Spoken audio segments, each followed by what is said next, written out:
Si Park Si-roy ay napakakulit na lalaking estudyante kaya madalas siyang parusahan ng guro sa paghawak ng isang balde ng tubig sa ulo.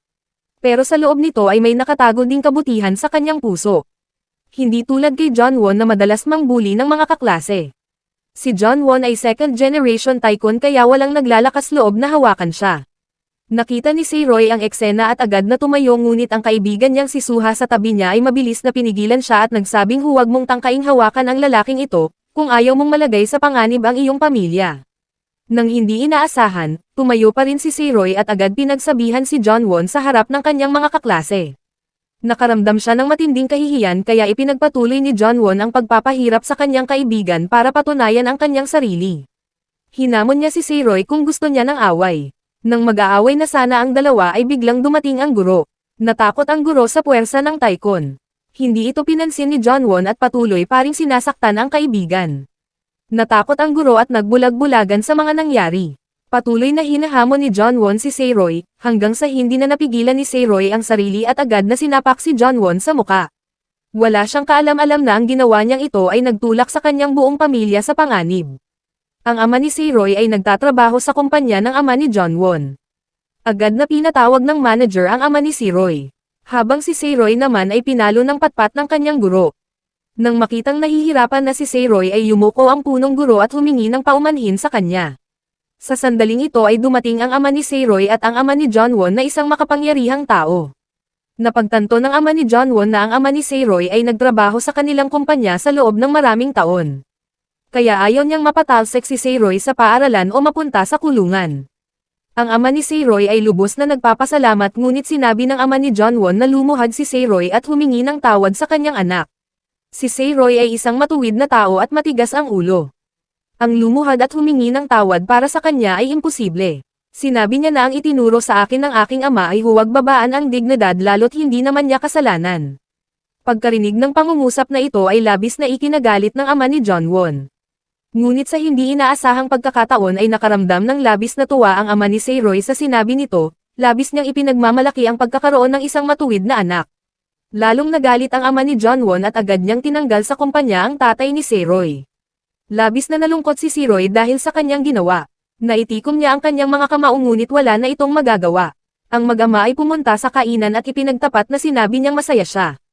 Na si Si-roy ay lumaki na mabuting tao. Kung wala kang kasalanan ay wala na tayong pag-usapan. Ang dalawang tao ay masayang uminom. Wala silang kamalay-malay na nagsisimula pa lang ang sakuna. Kinabukasan sa notice board ay napilitang huminto sa pag-aaral si Si-roy. Ang ama ay walang trabaho at ang anak ay drop out sa paaralan. Ginamit ng ama ni Si-roy ang lahat ng pera niya na naimpok para magbukas ng restaurant. Madalas na pumunta si Suha dito para kumain kasama siya. Sa oras na ito isang malaking kontrobersya ang hindi inaasahan. Nagugustuhan din pala ni John Won si Suha, niligawan niya ito gamit ang bagong sasakyan. Pero gusto ni Suha si Si-roy kaya hindi niya ito pinansin. Galit na umalis si John Won. Noong gabing iyon ay nakamotorsiklo ang ama ni Si-roy na naghahatid ng pagkain. Si John Won na nagmamaneho ng kotse ay binangga niya mula sa likuran, dahilan para mahulog sa bangin ang ama ni Si-roy. Namatay on the spot ang ama. Ang ama na kanyang minahal at hinahangaan ay wala na. Lubos na nalungkot si Si-roy sa nangyari. Biglang dumating ang mga pulis upang ipahayag na ang panig ng salarin ay gustong makipagkasundo. Nadama ni Si-roy na sila ay masyadong walang respeto sa buhay ng tao. Nang kunin ni Suha ang tambak ng mga dokumento sa sahig ay bigla niyang natuklasan ang kotse sa larawan. Naalala niya ang numero ng plaka ng kotse ni John Won ay katulad ng nasa larawan. Malinaw na ang polis at ang tycoon ay magkasabwat para pagtakpan ang mga nangyari. Galit na hinanap si John Won. Sa gabing iyon ay umuulan at nakita ni Si-roy si John Won sa garden ng ospital. Nagulat at natakot si John Won at bumagsak sa lupa. Inilabas ni Si-roy ang lahat ng galit. Ang kanyang ama na nag-iisang kakampi niya sa buhay ay pinatay lang ng taong ito. Binugbog ni Si-roy si John Won hanggang sa mawalan ito ng malay. Sa sandaling iyon ay kumuha siya ng bato upang gamitin para patayin si John Won. Dinala ni Suha ang mga pulis upang agad napigilan siya. Tinutukan siya ng baril para pilitin si Si-roy na ibaba ang batong hawak niya. Kung hindi, ay babarilan nila ito. Nang makitang hindi ibinaba ni Si-roy ang bato, ay isang pulis ang nagkarga ng bala at naghanda upang kalabitin ang gatilyo. Biglang nagpagitna si Suha sa eksena, at pinayuhan si Si-roy na huminahon. Sinabi niya na ang kanyang ama ay magiging labis na malulungkot kapag ginawa niya iyan. Nang maisip ang kanyang ama ay unti-unting bumalik si Seiroy sa katinoan. Ibinagsak ang bato at binaba na rin ng mga pulis ang kanilang mga baril. Umiyak si Seiroy dahil hindi niya nagawang maghiganti.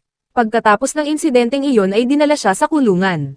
Ang ama ni John Won ay pumunta kay Seiroy at sinabing patatawarin niya ito, kung luluhod si Seiroy at humingi ng paumanhin.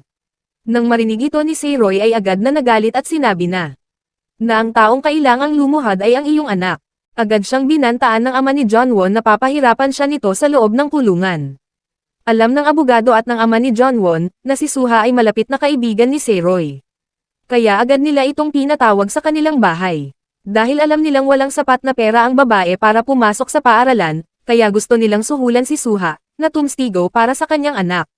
Si Suha ay agad na nagtanong kung magkano ang pera na maaari niyang matanggap. Masayang tumawa ang chairman dahil nahuli na niya ang kahinaan ni Suha. Maya-maya ay nagpakita si John Won na nagsabing gusto na niyang isuko ang sarili sa mga pulis. Ngunit sinabi ng kanyang ama na hindi niya hahayaang gawin niya ito. Dahil siya ang susunod na tagapagmana, at hindi maaaring magkaroon ang tagapagmana ng isang criminal record. Para mawala ang awa ay dinala niya si John Won sa farm para turuang maging malupit. Kumuha ng isang manok at inutos kay John Won na patayin ito. Tinuruan niya na maging mas malupit ang kanyang anak dahil sa malaking pamana ang kailangan niyang gampanan. Wala siyang nagawa kundi sumunod sa utos. Nakita ito ng ama at tumawa. Kinabukasan ay naganap ang paglilitis kay Seiroy. Hinatulan siya ng korte ng 3 taon na pagkakakulong dahil sa kasong pagpatay. Lumabas sa investigasyon na pinatay pala ng chairman ang taong testigo at pagkatapos ay sinisi kay Seiroy ang krimen. Dismayado ang pulis sa nangyayari ngunit walang magawa. Ang direktor ng pulis ay nasuhulan para itikom ang bibig. Sa unang araw ni Seiroy sa bilangguan ay pilit siyang pinapaluhod ng mga nakakatanda ngunit tumawa lang siya ng malakas. Alam niya na inutos ng chairman sa mga presong ito na bugbugin siya.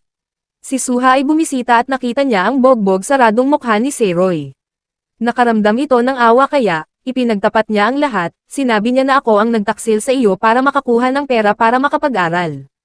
Hindi sinisi ni Seiroy ang dalaga. Bago magpaalam sinabi rin niya na gusto niya talaga si Suha at kapag nakalabas na siya sa kulungan ay tiyak na hahanapin niya agad ito. Sinabi ni Suha na yayaman siya ng husto pagkalabas ng kulungan. At para makapaghiganti sa tycoon na iyon. Nagpaalam ang dalawa sa isa't isa na may pangakong magkikita muli. Mula noon si Seiroy ay laging paghihiganti ang nasa isip. 3 taon ang lumipas ng napakabilis. Ngayon ang araw ng paglaya ni Seiroy. Sa panahon ng pananatili niya sa bilangguan ay naging kaibigan niya ang isang sikat na gangster na ito, na lubhang humahanga sa kanya. Ang unang ginawa ni Seiroy matapos makalabas sa kulungan ay pumunta sa kainan kung saan ang huling pagkakataon na nakasama niya ang ama. Nangako siya sa kanyang ama na maghihiganti. Una, inipon ni Seiroy ang lahat ng impormasyon tungkol sa Janga Tycoon Group kasama ang impormasyon tungkol kay John Won. Pinuntahan niya ang address sa sulat na ipinadala ni Suha.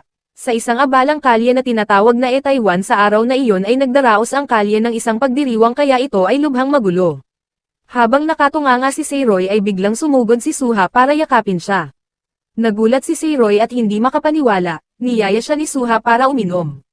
Sinabi ni Suha na magtatrabaho siya sa kumpanya ng pamilya ni John Won. Ngunit hindi naman nagalit si Seiroy. Sinabi niya na 7 taon siya mawawala dahil magtatrabaho siya sa barko.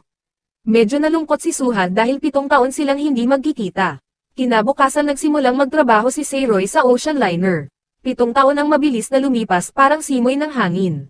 Kasalukuyang nagtatrabaho si Suha para sa Janga Conglomerate at napakatagumpay na niya.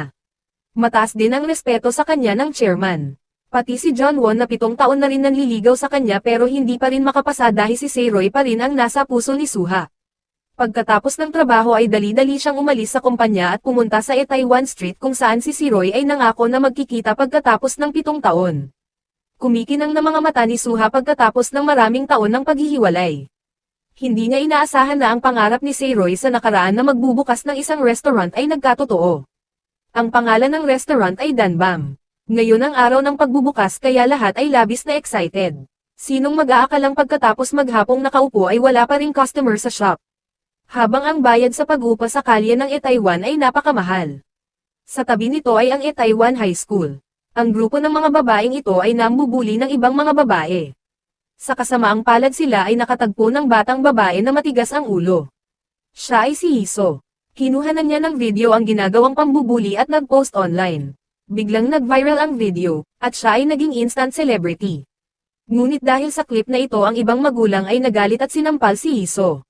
Ngunit sa hindi inaasahang pagkakataon ay kinunan pa lang ng kanyang kaibigan ang eksena. Si Jisoo ay tunay na matapang. Takot na takot ang babae hanggang hindi na makapagsalita. Sinubukang siyang sampalin ng babae pero dumating si Seroy at pinigilan ang kamay. Ngunit nagkaroon naman ng pagkakataon si Jisoo na sampalin pabalik ang babae. Hindi alam ni Seroy ang tunay na nangyari kaya sinabi niya na kailangan niyang humingi ng tawad. Nagsinungaling siya at sinabing ang aking ama ay namatay dahil sa babaeng iyan. Sumakay sa sasakyan at inasar pa si Seroy dahil naloko niya ito.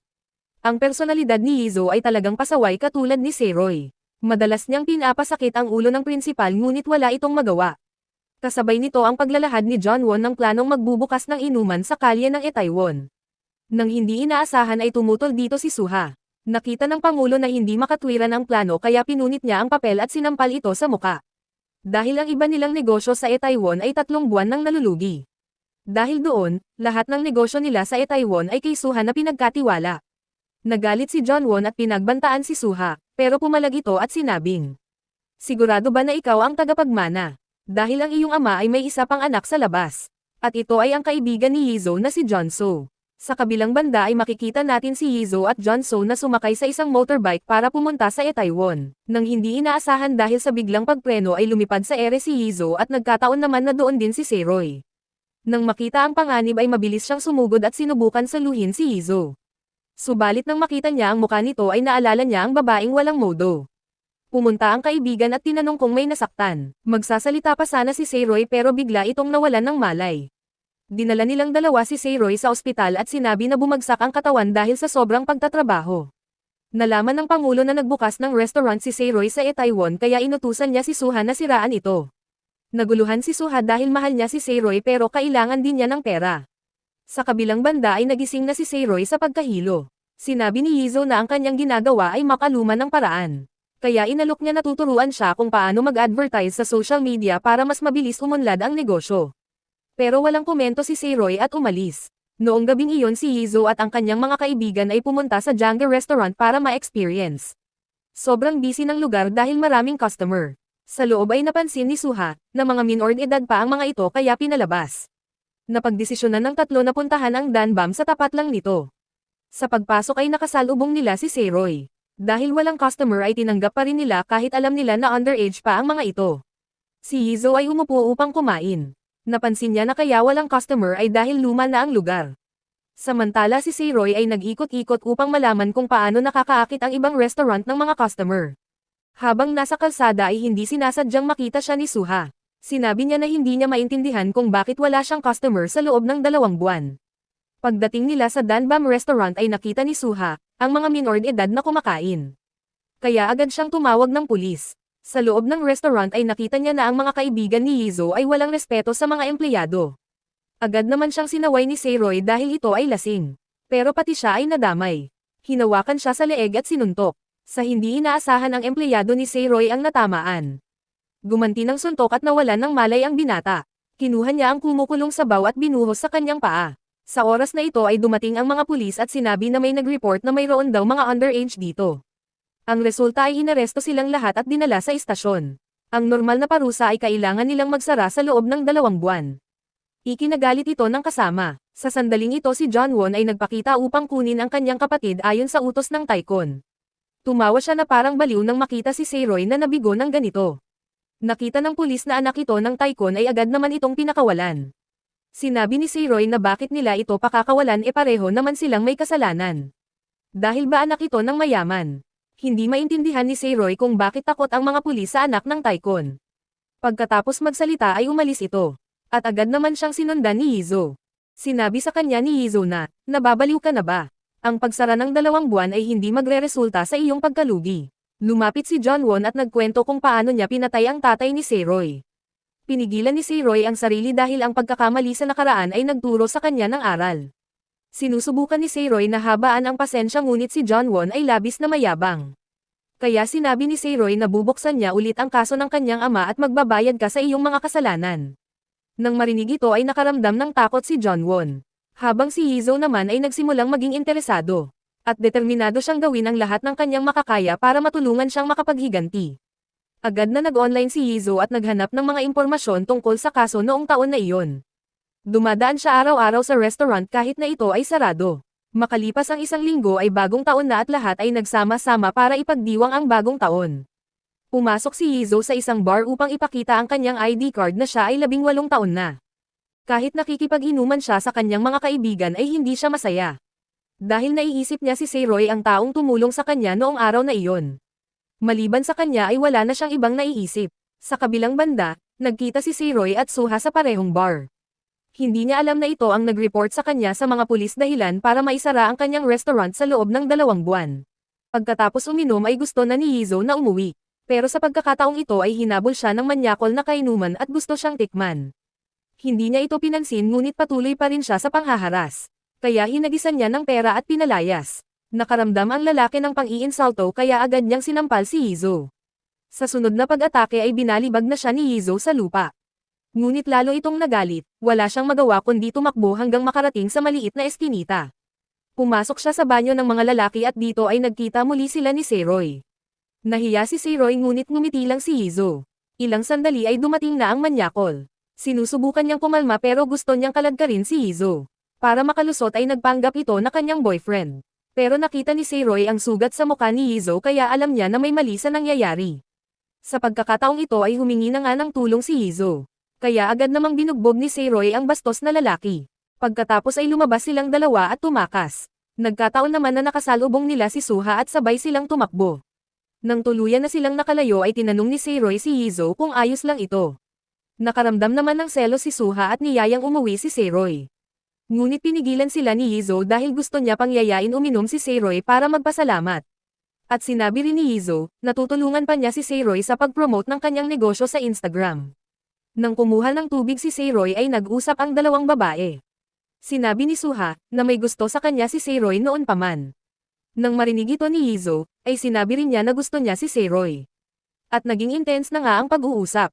Sinabi ni Suha, na diba, nang dahil sa'yo kaya sinarado ang restaurant ni Seiroy. Ngunit si Yizo ay lubhang matalino kaya ibinalik niya ang pambibintang kay Suha. Na diba ikaw ang nagsumbong sa pulis? Tumahimik si Suha dahil guilty. Sinabi din ni Yizo, na alam mong may gusto sa'yo si Seiroy kaya malakas ang loob mo na saksakin siya sa likod.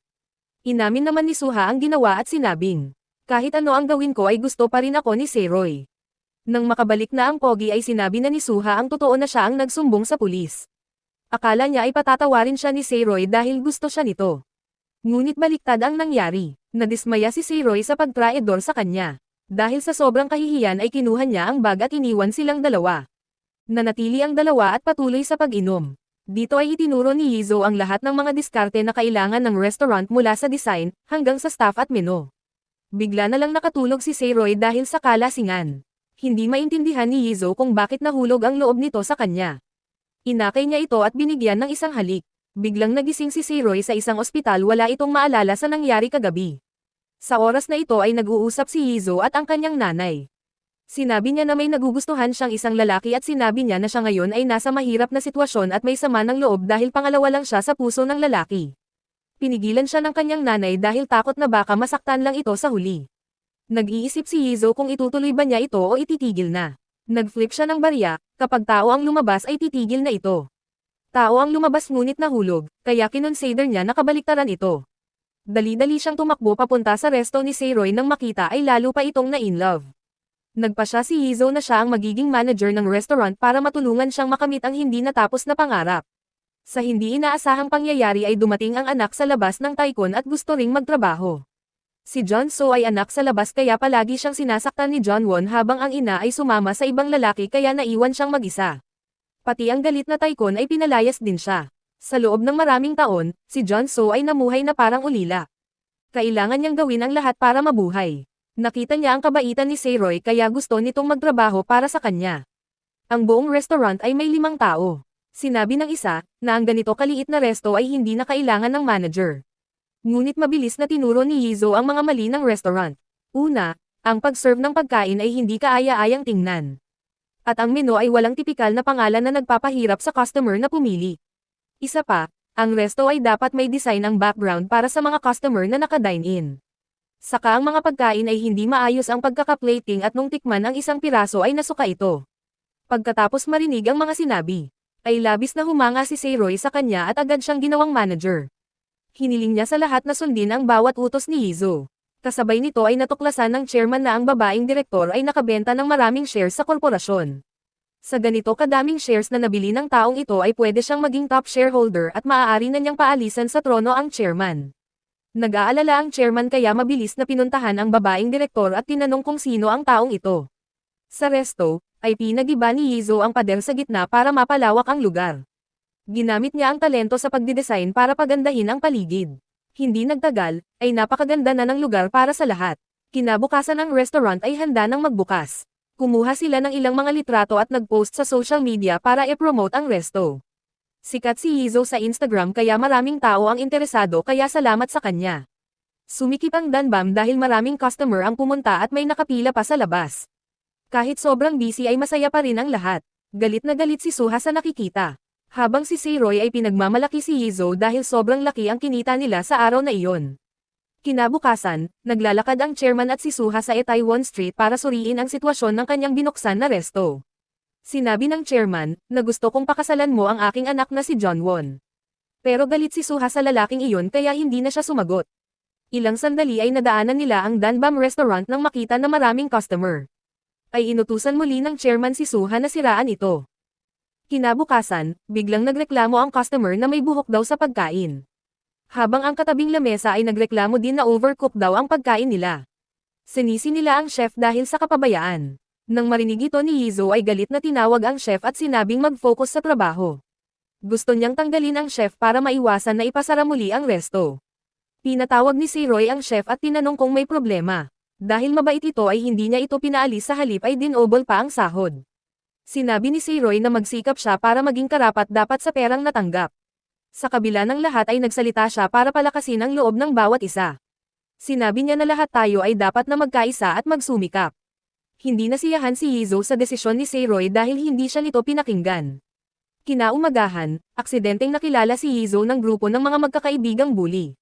Pumunta sila dito para gumanti at gustong ipahiya si Yizo. Buti na lang at dumating si Jeonso sa tamang oras at namagitan sa pagtatalo ng mga kaklase.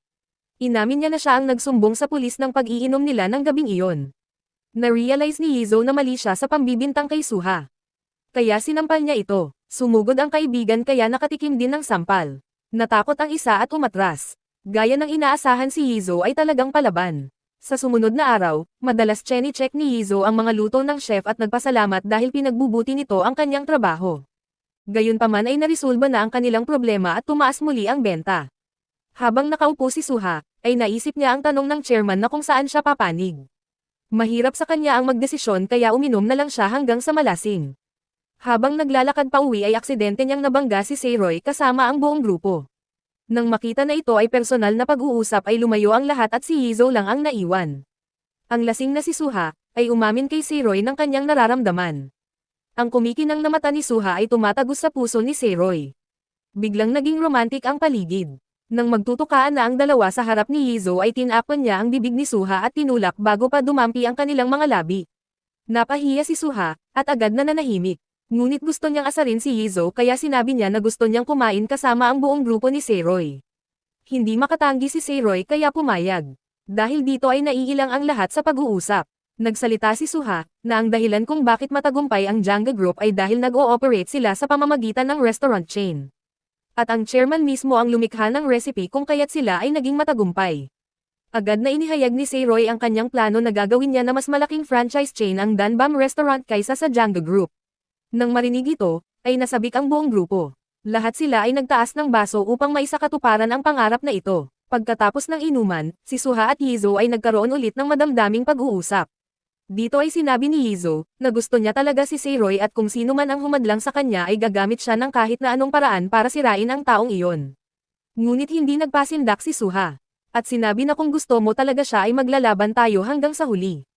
Sa kabilang banda sa opisina ng chairman ng Janga Group ay sinabi ni Suha, na ang Danbam Resto ay successful dahil sa pamamahala ni Yizo. Nabalitaan niya na magaling ito at matalino. Isa pa ay sinabi niya rin na gusto ni Seiroy na maging franchise restaurant chain ang Danbam. Nang marinig ito ng chairman ay medyo nag-alala ito. Natakot siya na baka ang Danbam ay magiging kakompetensya ng Jangga sa future. Sa Danbam Resto, ay mas lalong dumami pa ang mga customer kaya naisipan ni Yizo na magdagdag ng mga empleyado. Para sa paghahanda na palawakin ang restaurant.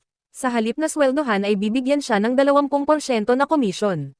Sa kasamaang palad ay nalaman ng nanay ni Yizo na huminto na ito sa kolehiyo upang magtrabaho sa isang resto bar. Kaya nagalit ito ng husto ngunit sinabi ni Yizo na mahal niya si Seiroy at magsumikap ng husto para sa tagumpay kahit na mabigo pa siya. Hindi ito matanggap ng ina kaya kailangan niyang umalis ng bahay. Habang siya ay nag-e-emote sa tulay ay dumating si Seiroy na tumatakbo.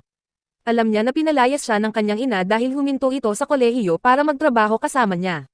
Sinabi ni Seiroy na napakaswerte niya dahil may kaibigan siyang ganito. Kahit naaawa siya dito ay pinangiti niya ito para maibsan ang lungkot na nararamdaman. Nangako ang dalawa na magtutulungan hanggang sa maabot nila ang tuktok ng tagumpay. Nag-usap lang ang dalawa sa tulay hanggang sa sumapit ang umaga. Kinabukasan, alam nila na lumalakas na ang negosyo kaya kailangan na talaga nilang mag-recruit ng mga staff. Nang hindi inaasahan, ay may dumating na mga aplikante para sa interview pero lahat ng ito ay hindi angkop sa kanilang trabaho. Ilang sandali pa ay may dumating na isang magandang babae para mag-apply. Nang makita ito, ang mga empleyado kabilang si Seiroy ay napakasaya pero hindi ito tinanggap ni Yizo kaya nang hinayang ang katrabaho. Nang matatapos na ang interview ay may isang anino ang dumating para mag-apply. Ang pangalan niya ay Tony, isang Polish Korean.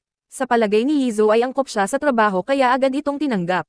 Dahil sa kagustuhan niyang lumakas ang Danbam ay tumawag siya sa isang istasyon ng TV para sa isang interview. Sa hindi inaasahan ay agad itong pumayag. Nang matanggap ni Seiroy ang balitang ito ay labis itong natuwa at hindi sinasadyang maikwento ito kay Suha. Magkasamang namasyal ang dalawa at maraming pinag-usapan. Nakita sila ni John Won at nakaramdam ito ng labis na pagseselos. Agad itong umuwi at nag-report sa kanyang ama tungkol sa nakita. Alam ng chairman na si Seiroy ay isang uri ng tao na hindi madaling sumuko. Ang kanilang korporasyon ay takot sa mga taong katulad niya. Kaya gumawa sila ng plano para pabagsakin ang Danbam Restaurant. Kinabukasan, pumunta si Seiroy sa TV station para makipagpalitan ng recording script. Nakita niya na nandito din si John Won. Ginamit niya ang kanyang koneksyon para hindi maisama ang Danbam sa recording. Napagtanto ni Seiroy na baka si Suha ang nagsabi sa kanila. Sinabi ni John Won na pababagsakin niya si Seiroy, ngunit sabi ni Seiroy na ako ang magiging dahilan ng pagbagsak ng inyong kumpanya. Dahil hindi natuloy ang session ng pagre-record ay nalungkot si Seiroy pero nandyan naman si Yizo na nagpapalakas ng kanyang loob. Namasyal ang dalawa sa labas at bigla nilang nakasalubong si Suha. Pero sa pagkakataong ito ay hindi siya pinansin ni Seiroy, na labis naman niyang ikinalungkot. Dito ay sinabi ni Yizo ang taong nagsumbong sa pulis noong gabing iyon ay hindi si Suha, kundi ang kanyang mga kaklase. Nang marinig ito ay tumakbo si Seiroy upang hanapin si Suha at humingi ng tawad. Sa hindi kalayuan ay nakita niya ito sa bus stop. Hinawakan niya agad ang kamay ni Suha at sinabing desidido siya na pabagsakin ang Jangga Group sa lalong madaling panahon. Para hindi na siya magsasakripisyo. Pero agad naman dumating ang bus kaya dito na naghiwalay ang dalawa. Sa pag-alis ni Suha, ay tinawagan agad ni Seiroy ang misteryosong tao na nagmamonitor sa takbo ng stocks ng Jangga Group. Ang taong ito ay nagbalita na ang shares ni Seiroy ay umabot na sa 10 billion won. Agad na inutos ni Seiroy na bilhin ang lahat ng shares ng Jangga. Nang marinig ang balitang ito ay agad na sumugod ang assistant para ipaalam sa chairman na si Seiroy ay bumili ng maraming shares sa Jangga. Dito ay nalaman nila na si Seiroy pala ay nagsimulang bumili ng shares 8 taon na ang nakakalipas. Noong nasangkot si John Won sa isang iskandalo, na naging dahilan para bumagsak sa ibaba ang bentahan ng shares. Ngayon, si Seiroy ay pangatlo sa pinakamalaking shareholder ng Jangga Group. Nabigla ang chairman sa balita. Natawa siya na parang mababaliw. Hindi niya akalain na ganito pala kagaling si Seiroy. Ang chairman ay agad na pumunta sa Danbam Restaurant para makipagkita kay Seiroy. Akala niya noong una ay sisiw lang ang batang ito. Ngunit kalaunan ay naging mabangis na hayop na ito. 8 taon na ang nakakaraan ay ginamit niya lahat ng insurance money ng kanyang ama para makabili ng stock sa tao na pumatay sa kanyang ama. Ang kanilang mga muka ay sobrang mapanganib. Gayunpaman ay malugod pa rin silang tinanggap ni Seiroy. Inutusan niya ang chef, na kung maaari ay magluto siya ng pinakamasarap na pagkain. Personal na inihatid ni Seiroy ang pagkain sa lamesa. Biglang nagtanong ang chairman kung ano ang motibo niya sa pagbili ng kanyang mga shares at kung bakit ay halos bilhin na niya ito lahat. Sa oras na ito ang lahat ay tumahimik. Dahil alam na nila ang totoong layunin ni Seiroy. Siyempre, Hindi sinabi ni Seiroy ang totoong intensyon niya na makuha ang buong Django Group. Nagsinungaling na lang siya at sinabing binili niya ito dahil nakikita niya na may potensyal na lumago ang kanyang pera. Ang chairman at ang lahat ng kasama ay nag-enjoy sa inihandang pagkain. Dahil nasarapan, ay kumain pa itong muli. Nang matapos ng kumain ang lahat ay biglang nabanggit ng chairman ang ama ni Seiroy at pinayuhan ito na sumuko na sa kanyang mga plano. Binalaan rin niya ito na kung itutuloy mo ay mabibigo ka lang. Hindi na may tago ni Seiroy ang emosyon kaya napag-usapan nila ang tungkol sa kanyang totoong plano. Nangako si Seiroy na pagbabayaran nilang dalawa ang pagpatay sa kanyang ama. Napasigaw si Seiroy sa sobrang galit. Ang kanyang mga salita ay nagpakaba sa lahat. Ngayon, alam na ni Yizo kung gaano kawalang ingat at katalino si Seiroy sa paggawa ng desisyon. Inihayag din ni Seiroy na iyon ay unang bahagi pa lang ng kanyang mga plano para makuha ang Django Group. Ang tao sa likod nito, ay ang kaibigan niyang si Hao Jin na tumulong sa kanya habang siya ay nasa bilangguan. Siya pala ang lalaki sa unang video na palaging binubuli ni John Won. At tanging si Seiroy lang ang naglakas ng loob para kampihan siya. Para makabayad sa kanyang kabaitan ay lihim itong namamahala sa pera at negosyo ni Seiroy dahil siya ay nakapagtapos ng finance. At sa loob lamang ng 10 taon, si Hao Jin ay ginawang milyonaryo si Seiroy. Ilang araw ang makalipas, nakipag-meeting sila sa direktor ng Django Group. Nakipag-propose si Seiroy na kung magtutulungan sila ay posible na siya na ang magiging bagong chairman ng kumpanya. Malapit din ang loob ng direktor sa ama ni Seiroy kaya gusto rin sana niyang tanggapin ang alok nito. Kaso ang problema, ay kinakailangan na mas malaki ang kanyang shares kaysa sa chairman. Makalipas ang ilang araw ay nagkita ulit ang dalawang panig. Nagkamayan at nagkasundo na magtutulungan. Kinabukasan, ay pumunta ang direktor sa bahay ng chairman para maglaro ng chess.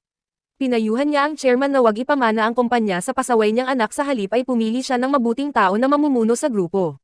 Pagkaalis ng direktor ay dumating naman ang secretary at nagdala ng ilang mga larawan na nagpapakita ng ebidensya na si Seiroy at ang direktor ay nagtutulungan. Ilang sandali ay umuwi si John So sa kanilang bahay. Ngunit pinagalitan siya ng kanyang ama dahil sa pagtatrabaho niya sa panig ng kaaway. At sinabing wala itong mararating sa buhay. Umalis si John So matapos marinig ang panlalait ng ama at tinawagan si Yizo para lumabas. Umamin siya ng nararamdaman at sinabing gusto niya si Yizo. Ngunit sinabi ni Yizo na bibigyan niya ito ng pagkakataon kung maaagaw niya ang kumpanya mula sa kanyang ama. Natulala si John So nang marinig ito. Nang bumalik ang dalawa ay naabutan nila si Seiroy na bitbit ang kanyang backpack at umalis. Mabilis naman siyang sinundan ni Yizo at pinipilit na gusto niyang sumama. Napaka-cute ni Yizo kaya pumayag siya na sumama ito. Sumakay ng bus ang dalawa patungo sa isang maliit na bayan. Ilang sandali ay nakarating sila sa bahay ng dating pulis na may hawak sa kaso ng pagkamatay ng kanyang ama. 10 taon na ang nakakaraan, alam niyang mali na inakusahan ng chief police si Seiroy ngunit wala siyang magawa noong araw na iyon. Pinagsisihan niya ito kaya nagbitiw sa serbisyo. Labis niyang pinagsisihan ang hindi makatarong ang kaso. Kaya lumuhad siya para humingi ng tawad kay Seiroy. Sinabi niya na pagbabayaran niya ito kahit pa ang buhay niya ang kapalit. Hindi niya nagawa noon kasi maliit pa ang kanyang anak. Hindi siya sinisisi ni Seiroy. Ang gusto lang niya ay maging matapang siya na iayos ang pagkakamali. Umulan ng malakas ng gabing iyon kaya doon na natulog ang dalawa. Sinabi ni Yizo na kapag pumayag ang pulis na tumistigo ay siguradong makukulong si John Won. Kapag nangyari iyon, ang chairman ay iiwanan na ng kanyang mga shareholder. Ito ang susi ni Seiroy para mapatalsik niya ang chairman sa kumpanya. Nakita ni Yizo ang mga peklat nito sa katawan. Alam niya na matinding paghihirap ang nadaanan niya sa loob ng kulungan. Dahil dito, ay lalo pang tumindi ang pagmamahal niya sa ating bida. Umiyak si Yizo at nangakong poprotektahan niya ang taong ito ng buong buhay niya. Ngunit ang kalaban ay hindi sila hinahayaang maging masaya. Kinaumagahan sa pagbalik nila, ang matandang may-ari ng bahay ay nagpahayag na ang bahay na ito ay naibenta na. Alam nila na ang bagong may-ari ay nagtaas ng presyo upang makuha ang bahay. Ang kontrata sa kanilang upa ay mayroon na lamang 6 na buwan ang natitira kaya nag-alala ang lahat. Tinawagan ni Seiroy ang bagong may-ari at gustong makipagnegosasyon. Sa hindi inaasahan ang taong ito ay ang chairman. Nagulat si Seiroy nang malaman na pinaglalaroan lang siya. Alam ni Yizo na mangyayari ito. Personal na nakipagkita si Seiroy sa chairman upang makipag-ayos. Nagpakumbaba at nakiusap na wag nang bilhin ang lugar. Ngunit sinabi ng chairman na ang isang delikadong tao tulad niya ay hindi pwedeng baliwalain. At kahit ano pa ang bilhin ni Seiroy sa susunod na panahon ay bibilhin rin niya para hindi na siya makapagpatayo ng kahit na anong negosyo. Ngunit patuloy na nagpakumbaba si Seiroy at tinanong kung ano ba talaga ang gusto niya. Sumagot ang chairman, na wala naman akong ibang gusto kundi ang makita kang lumuhod at magmamakaawa sa harap ko. Nagalit si Seiroy, at sinabi na hindi ako ang dapat na lumuhod. At kung lalo mo akong sinasaktan ay mas lalo pa akong tumatapang. Saka nagdeklara ng gyera sa pagitan nilang dalawa. Pagkalabas ni Seiroy ay nakasalubong niya si Suha. Alam niya kung ano ang mga nangyayari. Agad niyang hiniling sa chairman na wag ituloy ang pagbili sa lugar. Ngunit nagalit ang chairman at pinalabas siya. Dahil malapit nang magsara ang restaurant ay lumabas ang grupo para uminom. Pagkauwi nila ay humingi ng tawad si John So kay Seiroy sa gulo na idinulot ng kanyang pamilya. Hindi siya sinisisi ni Seiroy bagkus ay niyakap pa niya ito. Pero ang iba pang kasama kabilang si Yizo ay pumunta pa sa isang bar para sumayaw. Sa hindi inaasahan ay pinagbawalan si Tony na pumasok. Dahil ayon sa rules ay bawal pumasok ang mga Aprikano. Sumagot naman si Tony, na isa akong Koreano. Ngunit ang guard ay hindi naniwala. Kaya nagpumilit siyang pumasok. Kaya nagsalita na si Yizo at sinabi kay Tony na wala talagang maniniwala na may maitim na Koreano. Agad namang sumama ang loob ni Tony at umiyak na umalis. Kinabukasan, nakita nila ang bar na pininturahan na may nakasulat tungkol sa diskriminasyon.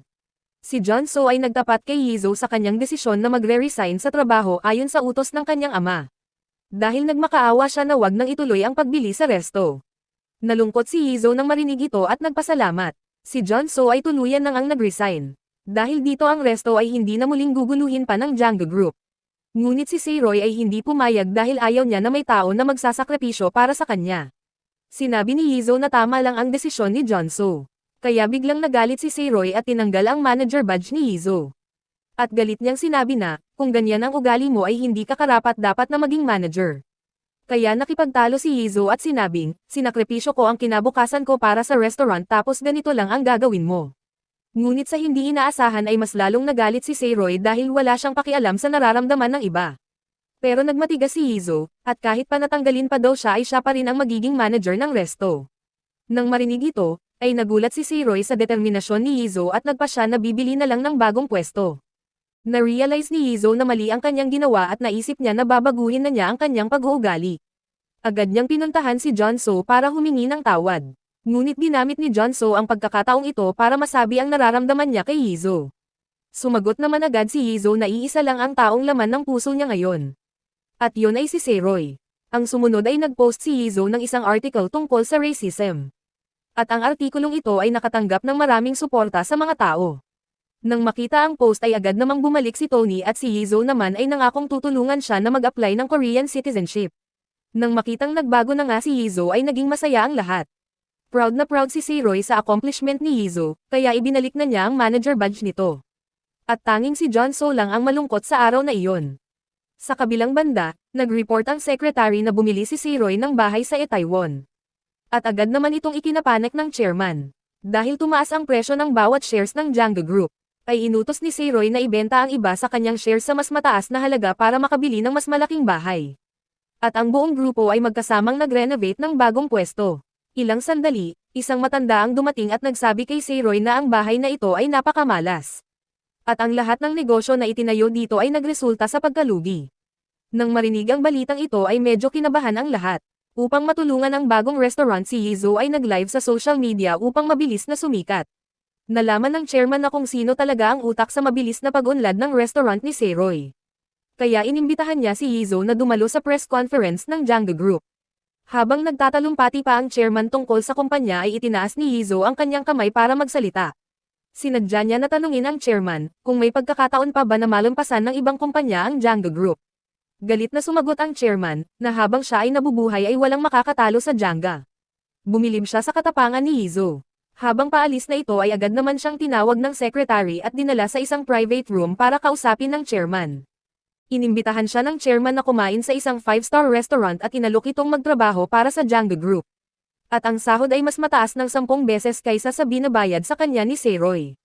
Ngunit tinanggihan ito ni Yizo at sinabing maaari pa rin siyang magtrabaho sa Django sa susunod na panahon. Nakapag ang Danbam ay lumaki na at tuluyan ng sakupin ang Django. Nang marinig ang pangungusap na ito ang chairman ay lalong naging interesado. Habang sa oras na ito si Seiroy ay nanunuluyan sa bahay ni Haojin dahil ang paglawak ng kanyang negosyo ay nagdudulot sa kanya ng sakit ng ulo. Sinabi ni Haojin na paano kung magtayo kaya siya ng sariling joint stock company. Kaya pinatawag agad ni Seiroy ang grupo para sa isang pagpupulong. At sa wakas ay napagkasundoan ng lahat na ang bagong pangalan ng kanilang tindahan ay Itaewon Class. At ang magiging pangalan ng kanilang kumpanya ay IC Joint Stock Company. Sa araw na ito ay dumating ang dating pulis kasama ang anak na babae. Habang nakaupo ang bata ay may nakita itong cute na pusa at hinabol niya ito. Tuluyan nang naligaw ang bata kaya nagtulungan ang lahat sa paghahanap. Sa kabutihang palad ay nakasalubong ng bata si Direktor Kang. Pinahiram ito ng telepono para tawagan ang kanyang ama. Ilang sandali ay dumating ang pulis kasama sina Seroy. Dahil malakas ang pakiramdam ng pulis ay napansin niya na mayroong tao na sumusunod sa kanila. Kaya bigla itong lumingon at sinunggaban ang lalaki. Kinuha niya ang kamera at tiningnan. Nadiskubre nila na ang lalaki ito ay palaging nakasunod sa direktor para kunan ng litrato ang mga ginagawa nito. Sa palagay nila, ito ay utos ng chairman kaya dapat silang mag-ingat. Sa opisina ng Janga, ay pinakita ni Suha ang advertisement na ginawa ni Yizo para sa Itaewon class. Humanga na naman ang chairman sa talento ni Yizo. Kaya nag-alala siya hindi lang dahil kay Seroy pati na rin sa babaeng ito. Sinabi din ng secretary na nahuli na ang taong inutusan niya para bantayan si Direktor Kang. Pero parang baliwala lang ito sa chairman at sinabi na huwag na itong pansinin. Ang mas mahalagang bagay ay pilitin si Yizo na magtrabaho sa kanilang grupo. Natakot si Suha nang marinig ito. At pahabol pa ng secretary, na ang nakahuli sa tao na iyong inutusan ay ang dating pulis na humahawak sa kaso ni Seroy. Agad na inutos ng chairman na suhulan ang pulis na iyon. Sa kabilang panig, ay binantaan ni Yizo si Seroy na kung malalaman niya na nakikipag-date ito kay Suha ay tuluyan na itong aalis. Kasabay nito ay pinatawag ng chairman ang dating pulis. Inalok ito na wag nang tulungan si Seroy at pumirma ng kontrata para sa Janga. Ngunit ang mali niya sa nakaraan ay gusto na niyang itama at maging isang magandang halimbawa sa kanyang anak. Kaya kahit na inalok pa siya ng chairman ng napakalaking kontrata ay tinanggihan niya ito. Dahil naniniwala siya na ang Itaewon class ay malalampasan ang Janga sa darating na panahon. Kaya nagbanta ang chairman na kung kakalabanin siya ay mayroong mamamatay. Napaisip ang pulis na baka saktan niya ang kanyang anak. Kaya nagbanta din ito na kung may masamang mangyayari sa kanyang pamilya ay ibabalik niya ang kaso na 10 taon na ang nakaraan. Nagpakita si John Won para hanapin si Yizo. Inihayag niya sa lahat na inanyayahan siya ng chairman na magtrabaho sa Janga. Inalok siya ni Yizo ng maiinom habang si Seroy ay labis na nag-alala. Naakit si Yizo sa napakalaking offer at ang magiging posisyon niya ay marketing director. Kasabay pa nito ang magiging sahod niya ay 10 million won na 50 beses na mas mataas sa sahod niya ngayon. Na-shock si Yizo sa narinig. Ang hindi nila alam si Yizo ay advance mag-isip kaya nagkunwari siya na tinatanggap niya ang alok. Para magtulak kay John Won na may kwento ang tungkol sa isang car accident na pumatay sa tatay ni Seroy 10 taon na ang nakakaraan. Ngunit biglang nakahalata si John Won at tumigil sa pagkwento. Pero huli na ang lahat. Na-record na ni Yizo ang kanilang pinag-uusapan. Alam ni John Won na niloloko siya kaya tinangka niyang kunin ang cellphone. Pero mas mabilis ang kamay ni Yizo. Tinangka niyang saktan ito pero isang mainit na kape ang bumuhos sa kanyang muka. Nagbanta si Yizo, na kung sino man ang magtangkang saktan si Seroy ay hindi siya mag-aatubiling patayin ito. Ngunit hindi natakot si John Won kaya hinabol siya. Nang maabutan ay agad niya itong sinampal at pilit na kinukuha ang cellphone. Walang nagawa si Yizo kaya sumigaw na lang ito at humingi ng tulong sa mga tao. Napatigil si John Won dahil maraming tao ang nakatingin. Kumuha siya ng pera at tinapon sa taas.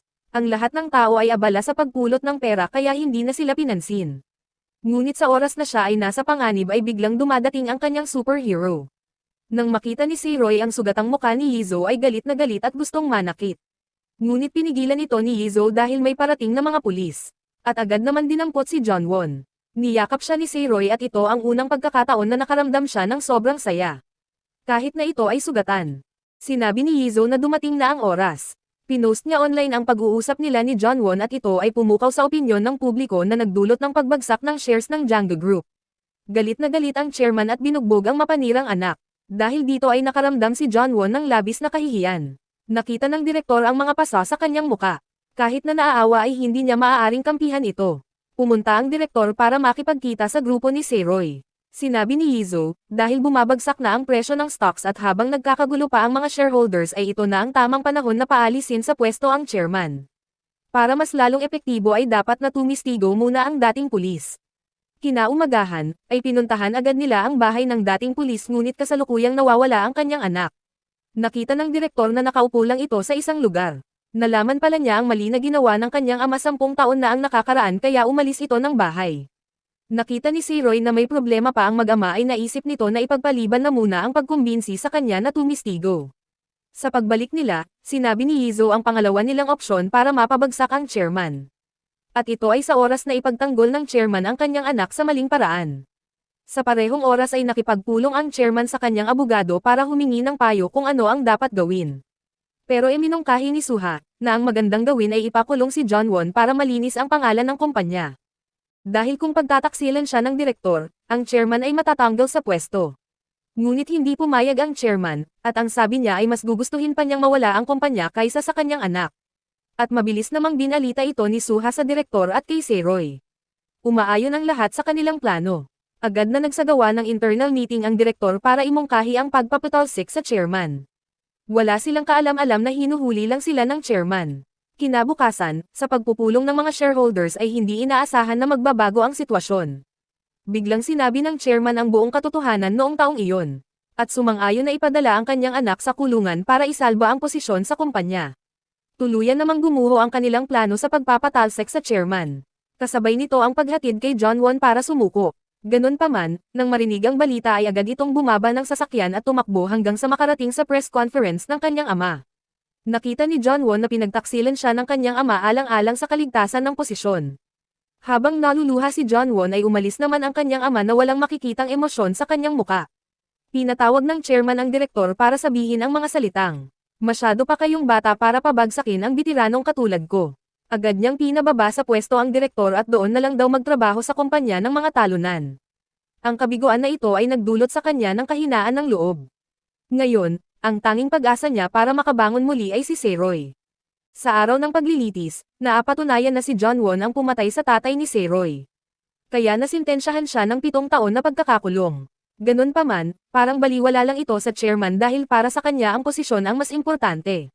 Pagkatapos noon, ay pumunta si Seroy sa libingan ng kanyang ama at humingi ng tawad dahil umabot pa ng 11 taon para mahuli ang taong may gawa nito sa kanya. Pagbalik sa Itaewon Class, si John So ay nagpasya na huminto na sa pagtatrabaho dahil ang kanyang kapatid ay nasa kulungan. Kaya gusto niyang umuwi para makuha ang mga pamana. Dahil naalala niya ang sinabi ni Yizo, na kung makukuha niya ang kumpanya ay bibigyan niya ito ng pagkakataong manligaw. Sa kulungan, ay bumisita si Suha kay John Won para ipahayag na binabawi na ng kanyang ama ang lahat ng kanyang shares sa kumpanya. Halos mabaliw si John Won. Hindi niya inaakala na napakawalang puso pala ng kanyang ama. Habang si John So ay umuwi sa kanilang bahay upang makita ang kanyang ama. Sinabi niya na susundin niya ang lahat ng mga utos basta mapupunta sa kanya ang Jangga. Iginiit pa nito na tutulungan niya ang Jangga na mas lalong lumakas. Nang makita ang mataas na ambisyon ng anak ay tuwang-tuwa ang chairman. Agad niyang iniutos kay Suha, na sanayin si John So upang maging mas mahusay. Sa restaurant ng Danbam, ay pumasok ang chef na nagpa-plastic surgery para mas lalong gumanda. Habang naghahanda sa pagluluto para sa contest ay natarante si Tony at nagkamali na malagyan ng curry powder ang pagkain. Buti na lang at napansin agad ito ng chef kaya napasigaw ito ng malakas. Pero sa hindi inaasahang pagkakataon ang pagkakamaling ito ay lumikha ng isang masarap na putahe. Bilang resulta, ang Danbam Curry ay nanalo ng unang premyo at nakatulong sa pagtaas ng reputasyon ng restaurant. Ilang araw ang makalipas, madaming investors ang dumating upang mamuhunan na palawakin ang brand ng Danbam. At ito ay isang magandang pagkakataon upang lumikha ng isang franchise brand. Na-realize din ni Yizo na maganda nga ito kaya nang compile siya ng libro tungkol sa katangian ng Danbam. At handang mang-invite ng mga mamumuhunan sa prangkisa. Ngunit sabi ni Seroy ay hindi pa ito ang tamang panahon para dyan. Sinabi din ni Yizo, na kung magtuloy-tuloy ang pasok ng investor ay mabilis lang nila mahahabol ang Jangga. Subalit sa sumunod na istorya, ay sinabi rin ni Jin na tama naman ang mga plano ni Yizo. Ilang sandali ay sunod-sunod nang ang tumawag ang mga investors at minamadali sila dahil kung mabagal ang kanilang tugon ay hahanap na lang sila ng ibang restaurant. Ito ay nagdulot ng sakit ng ulo kay Yizo kaya pinuntahan niya si Seroy sa rooftop. Para sabihin kung magbubukas ba talaga sila ng chain restaurant. Sa pagkakataong ito ay nagpasya na si Seroy na makipagsapalaran. Ang hindi nila alam ay nahuhulog na sila sa bitag ng chairman. Kinabukasan, ay nakipagkita na sila sa investor. Na-appreciate niya ang katalinuhan ng Danbam manager. Sinamantala agad ni Seroy ang pagkakataong iyon at agad na inalok ng 5 billion won para sa franchise. Ngunit si Yizo ay nag-aalangan. Nang hindi inaasahan ay sumang-ayon ang investor at mabilis na kumalat ang balita.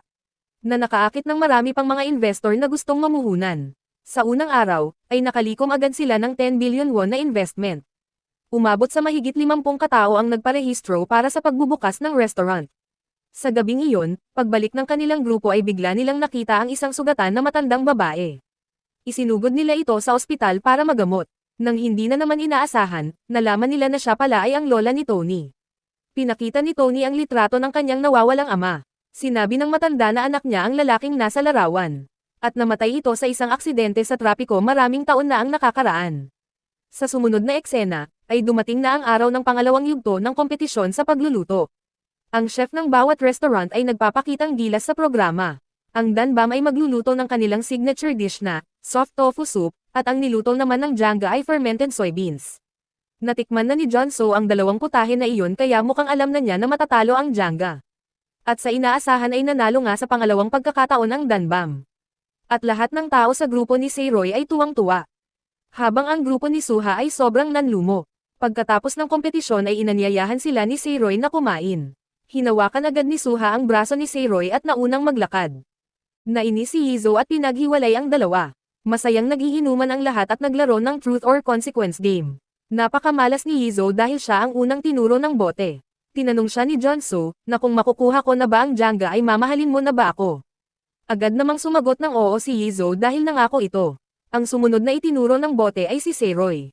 Tinanong si Seiroy kung ano ba talaga ang relasyon nila ni Suha.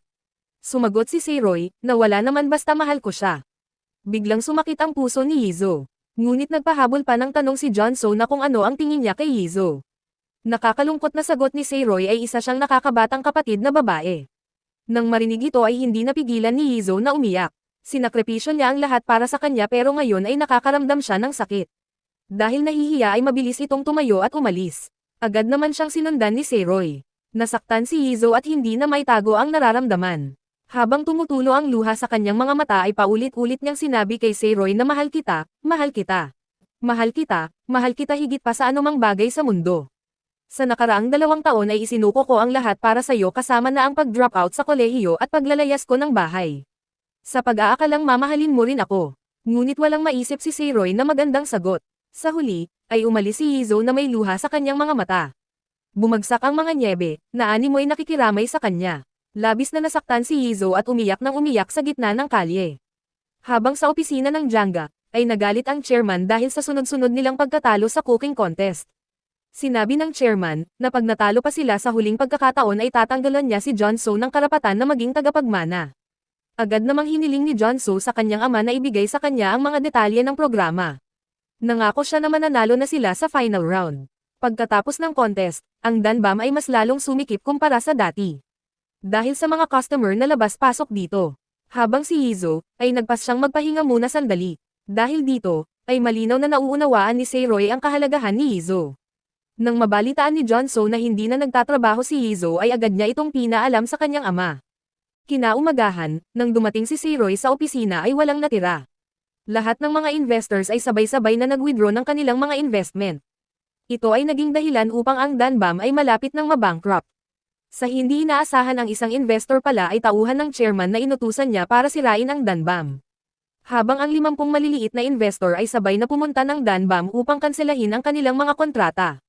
Nagalit sila kay Seiroy dahil lahat sila ay nawalan ng pera sa pagbubukas ng restaurant. Sinunod ni Suha ang utos ng chairman, na magdala ng isang florera ng bulaklak na may nakasulat na congratulations sa iyong pagbagsak. Pagkabasa nito ay galit na sumigaw si Seiroy. At sinabi na, maaari niyong kanselahin ang kontrata kung gusto niyo.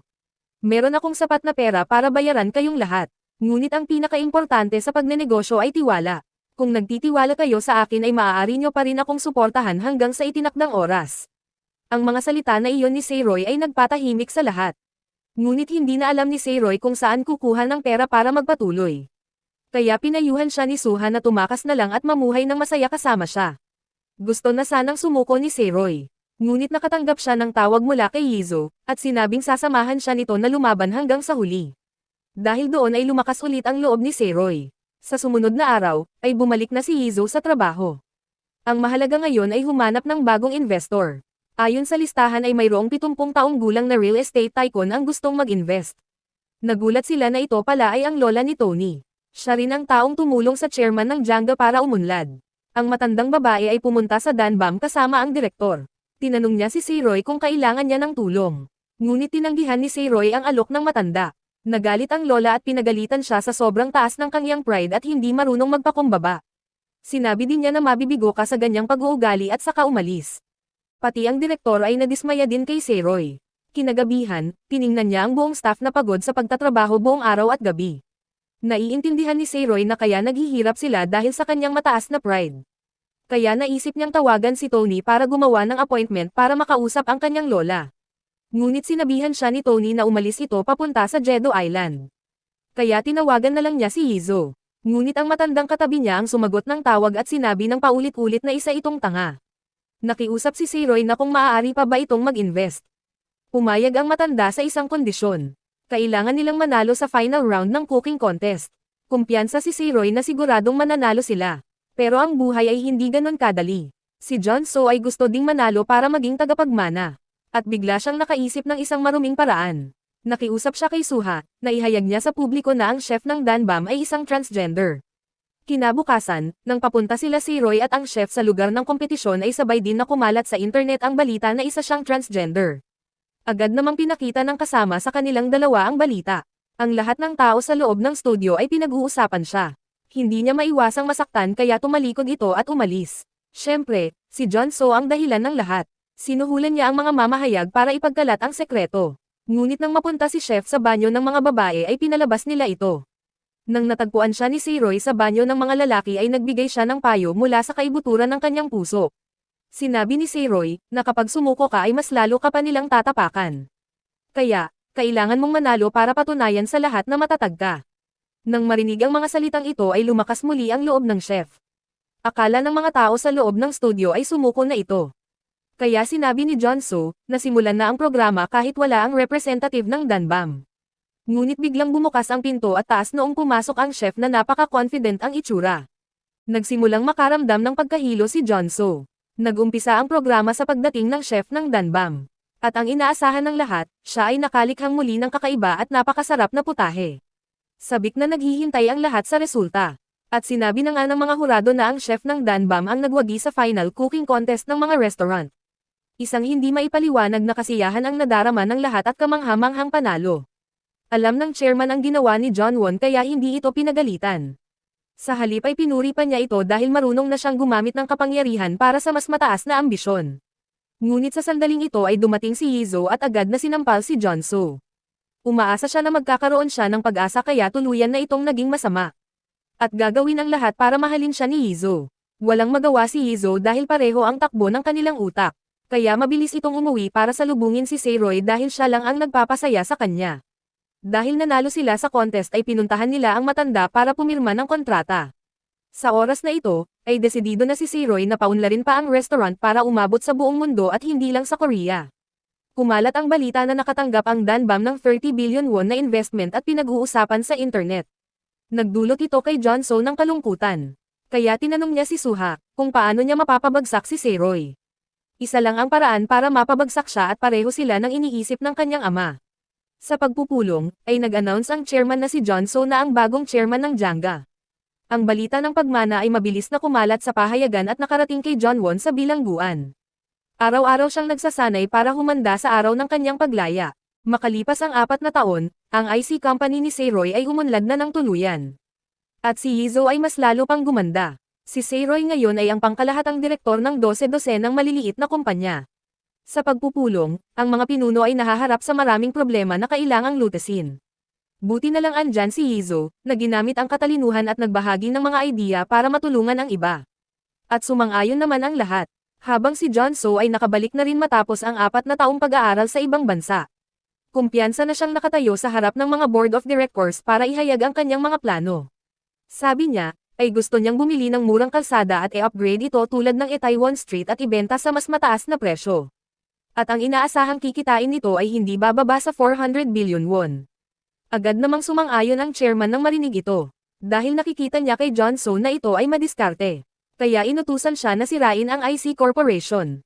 Pero sa oras na ito, ang kanyang panganay na anak na si John Won ay nakalaya na galing kulungan. Habang ang chairman naman ay masama ang kalagayan at madalas itong nahihilo at nahihimatay. Sinabi ng doktor na meron itong pancreatic cancer. Pero sa kalooban ni John So ay gusto niya itong mamatay para mabilis na makuha ang pamana. Pagkalabas ng kulungan ni John Won ay agad nitong binisita ang kanyang ama. Sinabi niya na 4 na taong siyang nagsanay sa loob ng kulungan para maging malakas.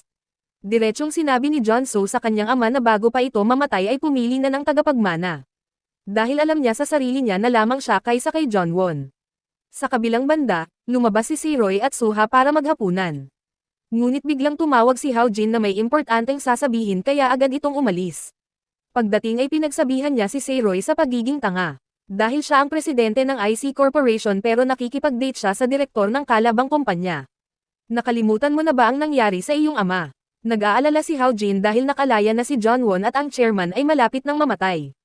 Hindi makapaniwala si Roy sa narinig. Agad niyang kinuha ang cellphone at tinawagan ang chairman. Sinabi niya na kailangan mo pang mabuhay para makipagkompetensya sa akin. Nakakatuwang isipin na si Roy pa ang nag-iisang tao na gustong mabuhay ang chairman. Kaya natawa ang chairman sa narinig. Pagbalik ni Roy sa kumpanya ay naabutan niya si Yizo na nakatulog dahil sa pagod. Agad niyang hinubad ang jacket para pangkumot.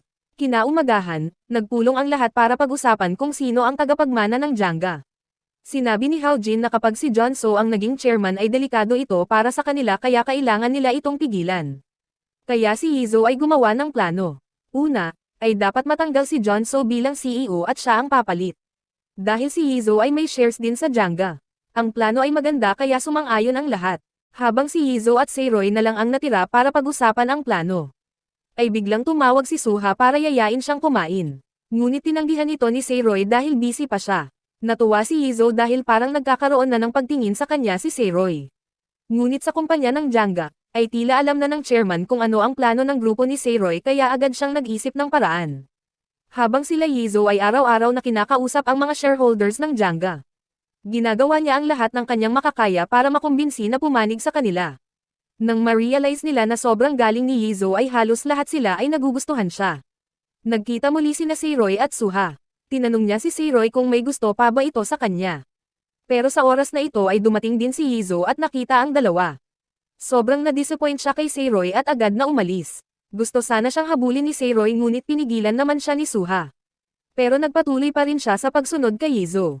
Subalit hindi na niya ito naabutan. Kinabukasan, may sakit si Yizo ngunit ngayon ang araw ng meeting niya sa mga shareholders ng Janga.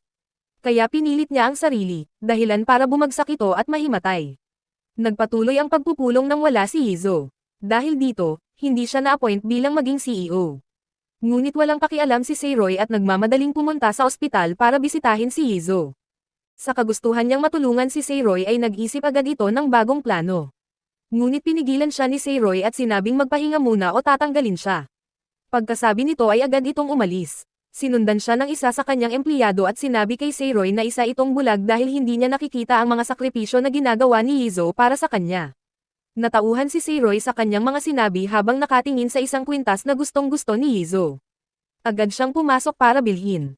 Ngunit pagbalik niya sa ospital ay wala itong lakas ng loob para ibigay ito sa kanya. Sa kabilang banda, makikita natin si John Won na may daladalang bag ng pera at nakipagkita sa isang lalaki. Gusto niyang mag-hire ng mga tao para saktan ang grupo ni Roy. Habang si Roy ay busy sa mga naiwang trabaho ni Yizo ay aksidente niyang nabasa ang diary kasama ang kanyang muka na iginuhit niya. Dahil dito ay bigla niyang na-realize na mahal na rin niya ito. Nagmamadali siyang pumunta sa ospital para ipagtapat ang kanyang pagmamahal. Sa ospital, ay nakita ni Yizo ang naiwang kwintas na regalo. Masayang-masaya siya nang malaman na unti-unti na siyang napapansin ni Roy. Ngunit sa sandaling iyon ay pumasok ang isang pekeng doktor at sinabing oras na ng kanyang injection. Pagdating ni Roy sa ospital ay ang tanging naabutan niya ay isang magulong kwarto. Ilang sandali ay nakatanggap siya ng isang mensahe na pumunta siya ng mag-isa para iligtas si Yizo. Agad siyang nagmamadaling nagmaneho patungo sa lugar na pinag-usapan. Nakita ni John So na may mali sa mga nangyayari kaya sinundan niya si Roy. Nang makarating sa lugar ay sinalubong siya ng mga kalalakihan. Nang makita nila na nakasunod si John So ay biglang nagpakita si John Won at sinabing papatayin na rin ang kanyang kapatid. Agad niyang pinaandar ang kotse at gustong sagasaan ang kanyang nakakabatang kapatid. Ngunit tinulak siya ni Roy para iligtas. Nabangga si Roy at tumalsik sa baba ng pangpang. Nang malapit na siyang mamatay ay bigla niyang naalala si Yizo. Nanghihinayang siya dahil hindi niya agad tinanggap ang pagmamahal niya. Nang makita ni John So na malubha ang kalagayan ni Roy ay agad itong tumawag ng ambulansya. Ngunit inutusan ni John Won ang isang tao para patayin ang kapatid. Buti na lang at nagawa ni John So na makatawag. Binugbog siya hanggang sa mawalan ng malay at tinapon sa Akala ni John Won na patay na si Roy ngunit sabi ng lalaki na e-check para sigurado. Biglang dumating ang ambulansya kaya iniwan na lang nila ang mga ito. Dinala nila si Seiroy sa ospital na walang malay at konti lang ang chance na bubuhay. Labi silang nag-aalala dahil hindi pa nila alam kung nasaan si Yizo. Nang tiningnan ng dating pulis ang security camera ay malinaw na isa itong kaso ng kidnap. Napansin nila sa cellphone ni Seiroy na mayroong pa ring hindi kilala na mensahe. Nabanggit dito na pag nagsumbong sila sa pulis ay papatayin nila ang babae. Kaya sinabi ng kasama ni Seiroy na makipagkita ito nang siya lang mag-isa. Sa kabilang banda, ay patuloy pa rin na sinasaktan ni John Won ang dalawa. Hinawakan niya si Yizo na sobrang kinagalit naman ni John So. Nagpanggap si Yizo na natatakot ngunit pag-alis ni John Won ay sinusubukan niyang makawala. Sa oras din na iyon ay nakipagkita ang kasama ni Seiroy sa boss ng inupahan ni John Won. Nakiusap siya sa boss na tumigil na. Total magkasama naman sila dati ni Seiroy sa kulungan. Ngunit hindi ito nakinig at sinipa siya. Ginamit niya ang pagkakataong iyon para tumawag ng pulis. Sa pagsusumikap ni Yizo ay naputol niya ang tali sa kanyang kamay at agad na pinakawalan si John So upang magtulungan para makatakas. Sa ospital, si Seiroy ay wala pang malay. Nagkita ang mag-ama sa panaginip na nakatayo sa isang tulay patungo sa kabilang mundo. Sinabi ng ama na kung nahihirapan na siya ay maaari siyang sumama sa kanya. Ngunit niyakap lang ito ni Seiroy at sinabing, malaki pa ang utang ko kay Yizo kaya hindi pa ako makakasama. Ilang sandali ay nagising na si Seiroy. Ang kagustuhan niyang mabuhay ang nagpabalik sa kanya. Umiyak siya nang maalala ang paglisan ng kanyang ama. Ngunit sa mga oras din na iyon, ay tinawagan ni John Won ang kanyang ama at patuloy na sinisisi na nang dahil sa kanya ay tuluyan na siyang naging masama. Ginagawa niya ito ngayon upang makapaghiganti sa ginawa ng kanyang ama 5 taon na ang nakakaraan. Kasabay nito ay sinabi din niya ang kinaroroonan ng 2 tao na hostage niya. Sinabi niya na kapag pumunta ka ay pakakawalan ko sila. Halos mahimatay ang chairman sa kanyang narinig. Marahil ay sinisingil na siya ng pagkakataon dahil sa masamang gawain na tinuturo niya sa kanyang anak noong nakaraan. Pagbalik ni John Won sa hostage area ay tinambangan siya nila John So at pinagpapalo. Saka mabilis na tumakas. Tumakbo sila sa labas at sinubukang sumakay ng kotse. Bago pa sila makarating ay dumating ang ibang mga gangster para pigilan sila. Nang tuluyan ng magising si Seiroy ay gusto niya agad iligtas si Yizo. Pinigilan siya ni Suha, dahil hindi pa ito ganap na magaling. Sinabi ni Seiroy, na gagawin niya ito dahil mahal niya si Yizo at desidido siyang iligtas ang taong mahal niya. At kahit ikamatay niya pa ito. Nagchat sa kanya ang chairman na alam niya kung saan naruroon ang mga hostage. Kaya agad niya itong pinuntahan sa kanyang bahay. Nagbanta si Seiroy na magsusumbong sa pulis kapag hindi sinabi ng chairman ang kinaroroonan ng mga hostage. Ngunit ang matanda ay hindi natakot. Ang tanging gusto niya lang ay lumuhod si Seiroy sa kanyang harapan kapalit ng mga impormasyon.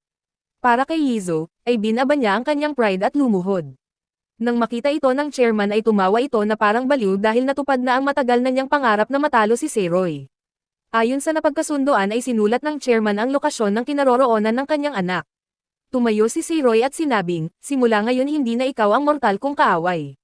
Pagkatapos ay kinuha ang papel at umalis. Sa kabilang banda, sina John So at Yizo ay pinalilibutan ng mga gangster kabilang si John Won. Umatras ang dalawa at nagdampot ng mga bagay para gawing pandepensa. Sinabi ni Yizo na pagkabilang niya ng 3 ay sisimulan na nila ang away. Pero bago matapos ang pagbibilang ay mabilis itong tumakbo at naiwan si John So para subukan silang pigilan.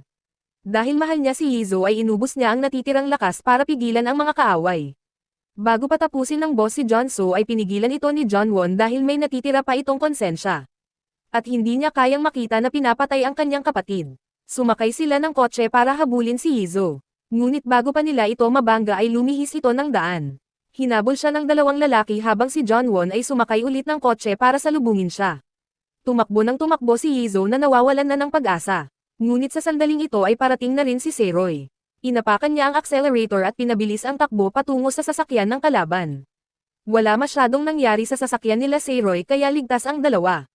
Paglabas ng sasakyan ay masayang tumakbo si Yizo para yakapin siya.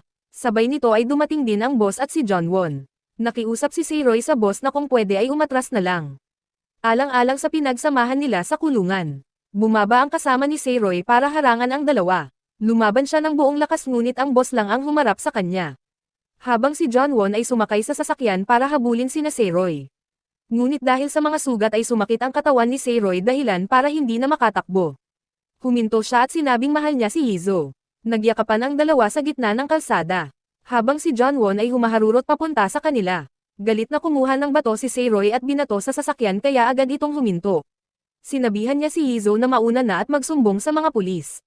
Nanatili si Seroy at mano-manong labanan si John Won. Dahil sa 4 na taong pagsasanay ni John Won sa bilangguan ay mabilis lang niyang natalo si Seroy. Ngunit sa kabilang banda ay natalo ng kasama ni Seroy ang boss at nangakong magiging mabuting tao na ito. Akala ni Seroy na patay na siya.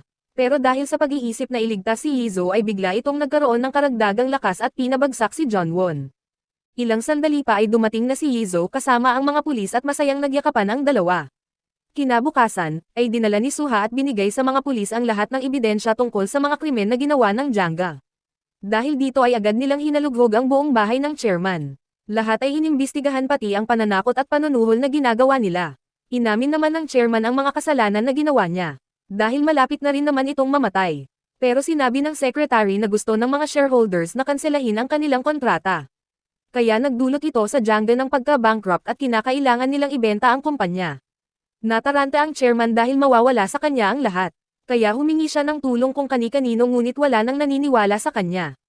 Na-realize niya na tanging si Seroy lang ang makakatulong sa kanya. Habang si John Won ay sinintinsyahan ng habang buhay na pagkakakulong. Pagkagising ni Seroy, ang unang ginawa niya ay niyakap ang taong mahal niya. Ngunit ang nanay ni Yizo ay galit na galit nang malaman ang lahat. Kaya pinagalitan niya si Seroy sa ospital. Ngunit ang tanging nasagot lang ni Seroy ay ang salitang, sorry. Natuwa ang nanay ni Yizo kabilang siya kaya masaya silang lumabas ng ospital at sabay na umuwi. Pero pagdating pa lang nila sa restaurant ay nakita nila ang chairman na dumating. Inasikaso nila ito at si Seroy mismo ang nagluto ng kanyang pagkain. Sobrang sarap ng pagkakaluto kaya nagkaroon siya ng ibang pananaw sa mga kakayahan ni Seroy. Kinumbinsi ng chairman si Seroy na isama ang Janga sa kanyang kumpanya. Pero sinabi ni Seroy na pwede naman basta tatanggalin niya ang pangalang Janga. Labis na nalungkot ang chairman sa narinig. Bigla itong lumuhod at taos-pusong humingi ng tawad kay Seroy. Wala siyang ginawa buong buhay niya kundi gawing miserable ang buhay ni Seroy. Kaya ngayon ay hinihiling niya na patawarin niya ang kawawang matanda sa kainiyuko ang ulo sa lupa. Dati ay gustong-gusto ni Seroy na makitang lumuhod ang matanda pero nang makita niya ito ngayon ay hindi naman pala masaya. Agad niya itong pinatawad at ang pagsasama ng dalawang kumpanya ay magpapatuloy. Sa araw ng pagpupulong, sinabi ni Seroy na simula ngayon ang Janga Group at ang IC Corporation ay magsasanib. Inihayag niya sa lahat na siya ang magiging presidente ng dalawang kumpanya. At nagpalakpakan ang lahat para ipakita ang suporta. Sa sumunod na araw, sina Seroy at Yizo ay masayang lumabas. Pero sa oras na iyon si Seroy ay nagkaroon na ng sapat ng lakas ng loob na sabihin kay Yizo ang tunay na nararamdaman. Hinawakan niya ang mga kamay at binigyan ng isang matamis na halik at silang dalawa ay namuhay na ng masaya. At dito na po nagtatapos ang ating kwento. Maraming salamat sa suporta mga idolo.